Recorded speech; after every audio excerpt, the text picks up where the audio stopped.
I promise Allah today that I will do better than where I was yesterday. Let's make the promise. Do you promise Allah you will become a better person than what you were yesterday? And if you continue promising, by the time you get to the day when you are going to die, you will be the best version of yourself. How many of us, we never used to pray. Today Allah allowed us to pray.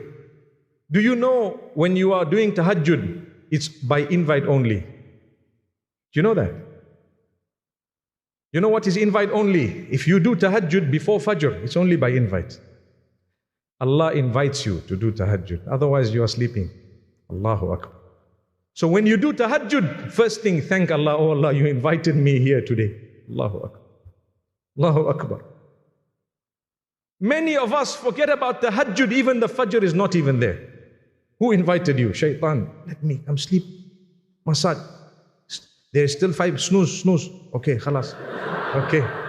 And then they say, okay, 30 minutes, snooze again. Am I right or wrong? I'm a human, I also snooze. I don't. So understand the favor of Allah. Get up, be strong. Allahu Akbar, it might be my last day.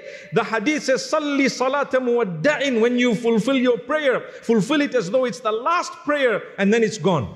Maybe I might not get to pray after this. And do that every day for every prayer. One day, it will be your last prayer. It will.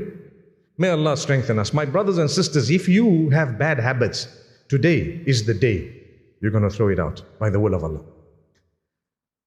If Allah does not soften your heart on a day like this, where so many thousand have gathered here, for example, in order to remember Allah, if Allah did not soften you on a day like this, when do you want to be softened? What are you waiting for? Is there something you are waiting? Some people, they turn to Allah after they have a big loss. You can wait for the loss. Sometimes it might not come. Sometimes people are diagnosed with a disease. May Allah give you shifa. If Allah has tested you with a sickness, today we are asking Allah, Allahumma shfihi, or Allahumma shfiha.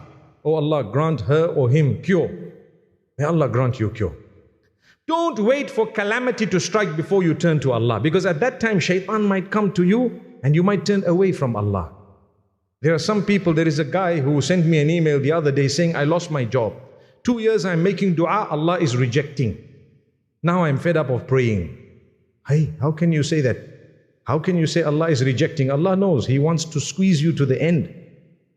Don't give up prayer. Yusuf alayhi salam, the father, he prayed for how long? He was a Nabi of Allah, Prophet of Allah. Yaqub, Jacob, may peace be upon him. He kept praying for Allah for years and years and years. And what did he say? I'm not going to stop, because أَعْلَمُ مِنَ اللَّهِ مَا لَا تَعْلَمُونَ. I know from Allah something which you don't know. Allah will give. And even if Allah does not give in this world, He will reward me because I prayed and because I continue to ask. That is Allah. So my brothers and sisters, today is the day. We need to be kind to one another. We need to help one another. We need to reach out to one another. We need to change the way we treat people. Don't be rough. Watch your tongue. Don't hurt people's feelings. When you are rough with your tongue, you pay a price.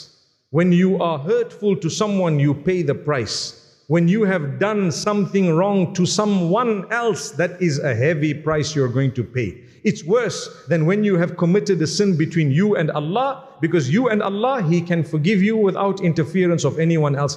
He is Ghafoor, Rahim, Rahman, Wadud, the most kind, the most merciful, the most generous, the most compassionate, the most forgiving, and so on. Those qualities belong to Allah, not to other human beings.